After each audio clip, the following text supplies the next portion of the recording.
రెండేళ్ల కూటమి పాలనపై తిరుపతి వేదికగా జరగబోయే విజయోత్సవ సభకు సంబంధించి ఏర్పాట్లు శరవేగంగా జరుగుతున్నాయి.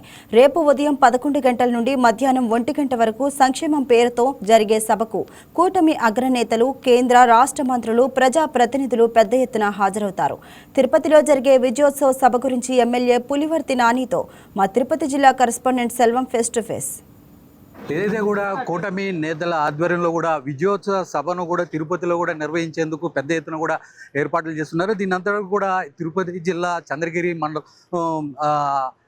ఎమ్మెల్యే పులివర్తి నాని తన భుజాలపై నేసుకొని కూడా ఈ కార్యక్రమాన్ని అయితే కూడా నిర్వహిస్తున్నటువంటి పరిస్థితి. అయితే కూడా దానికి సంబంధించి ఎలాంటి ఏర్పాట్లు చేశారని చెప్పి కూడా ఆయనతోనే మనం మాట్లాడే ప్రయత్నం అయితే చేద్దాం. ఈ విజయోత్సవం సంబంధించి ఎలాంటి ఏర్పాట్లు చేశారని, విజయోత్సవం సంబంధించి కావాల్సిన సదుపాయాలన్నీ కూడా జరగడం జరిగింది. అంటే వచ్చిన వాళ్ళు ఎక్కడ కానీ ఇబ్బంది పడకుండా అదే విధంగా చేస్తున్నాం. ఎవరైతే బెనిఫిషియర్స్ ఉన్నారో వాళ్ళందరూ రావడం జరుగుతుంది. ఎందుకంటే ఇది ప్రాంతాల వారికి పెడుతున్నారు. రాయలసీమ సంబంధించినటువంటి తిరుపతి జిల్లాలో పెట్టారు. తిరుపతి జిల్లాలో కూడా చంద్ర నియోజకవర్గం పెట్టడం నాకు ఒక అదృష్టం భావిస్తూ మా కార్యకర్తలు, మా లీడర్ అందరూ కలిసి ఇక్కడ ఉండి ఉమ్మడి తిరుపతి జిల్లా, ఉమ్మడి చిత్తూరు జిల్లా నాయకులందరూ కలిసి ఏకతాటిపైన చేస్తున్నాం. అంటే మొత్తం చూసుకుంటే 3 ప్రాంతాల్లో కూడా చేయాలని చెప్పి ఈ విజయోత్సవ సభ మొదటగా అనుకున్నారు. దీంట్లో కూడా ప్రత్యేకంగా ఫస్ట్ తిరుపతిలోనే పెడుతున్నారు. ఎలా అనిపిస్తుంది? 100% అంటే తిరుపతి జిల్లాకు కానీ ఉమ్మడి చిత్తూరు జిల్లాకు కానీ చంద్ర నియోజకవర్గం నాకు అదృష్టంగా భావిస్తున్నాను. అంటే ప్రధానంగా చూసుకుంటే దీనికి సంబంధించి ఎవరెవరు రావచ్చు అంటారు?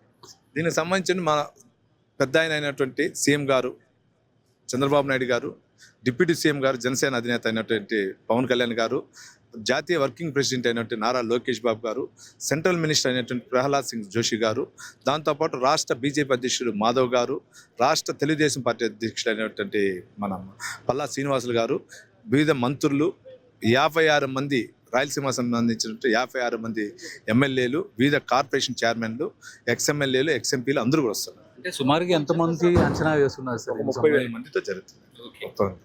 ఇది చూసుకుంటే ఏదైతే కూడా చూసుకుంటే పెద్ద ఎత్తున కూడా కేంద్ర మంత్రులతో పాటు రాష్ట్ర మంత్రులు, అదేవిధంగా సుమారు 51 మంది ఎమ్మెల్యేలు కూడా పెద్ద ఎత్తున ఈ విజయోత్సవ సభలో కూడా పాల్గొనబోతున్నారు. ఖచ్చితంగా దీనికి సంబంధించి కూడా పెద్ద ఎత్తున ఈ కార్యక్రమాన్ని నిర్వహించేందుకు కూడా ఏర్పాట్లు అయితే కూడా సన్నాహాలు చేస్తున్నామని చెప్పి కూడా ఇటు పులివర్తి నాని కూడా చెప్తున్నటువంటి పరిస్థితి. ఇది మొత్తానికి ఇక్కడ ఉన్నటువంటి పరిస్థితి. కెమెరా పర్సన్ కన్నయ్యతో సెల్వం, తిరుపతి నుంచి YKTV.